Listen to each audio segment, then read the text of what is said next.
Okay, so mga katits, mayroon pong secret arrow, no?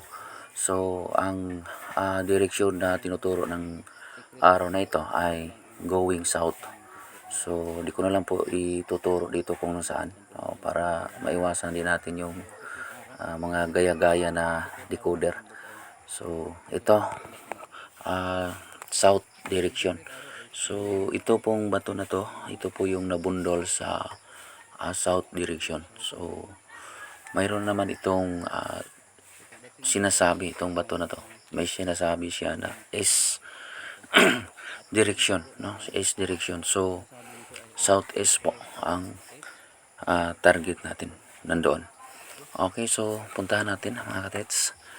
Puntahan natin yung digging spot, no? So, malayo mula sa sign ay malayo pa yung digging spot. So, ganun po ang mga sign, mga katets, no? Puzzle po, no? Puzzle. So, mostly, sa mga sign na nandyan sa bato at yung mga bato mismo ay ginawa po nilang puzzle ito. So, dahil puzzle po, mga katets, yung mga ginawa nilang sign, so, kailangan natin ang tamang reading, no? At kailangan alam natin kung ano yung mga sign na ginawa nila.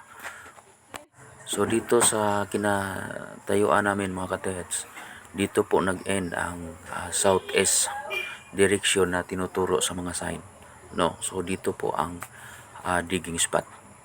Okay, so ito po yung paligid, no?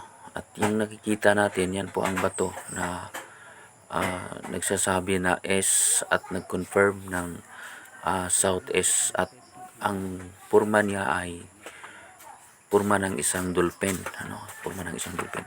So dito po nag-end ito. So ito po yung digging spot, mga katets. So di na kailangan po yung mga remapping, no? Sabi nila remapping daw. So ang tama diyan ay reading ang tama, no? Dahil wala po tayong hawak na original treasure map. So ang mga sign po ang magtuturo sa atin na magdala sa tamang spot at i-follow up natin gamit ang ating mga gadget, ating mga detector. So yun po mga katits. So dito po ang southeast direction na sinasabi doon sa mga sign. So dito po nag-end ang dito po ang digging spot. Okay, so yan. So kumpas natin baliktad mga katets. Kung napansin niyo, baliktad po yung kumpas natin. So ganito na lang po siguro mga katets. Yan, oh, tingnan niyo, yan, isang dolphin po yan po, no? So maganda po yung sign at positibo po talaga itong lugar na to. Okay, so hanggang dito na lang. Maraming salamat. Bye-bye and God bless. Southeast. Yung lubi ha, kuha ra ba gini? Lagi daw. Igo ang lubi. Laom ni kay ang lubi dili mo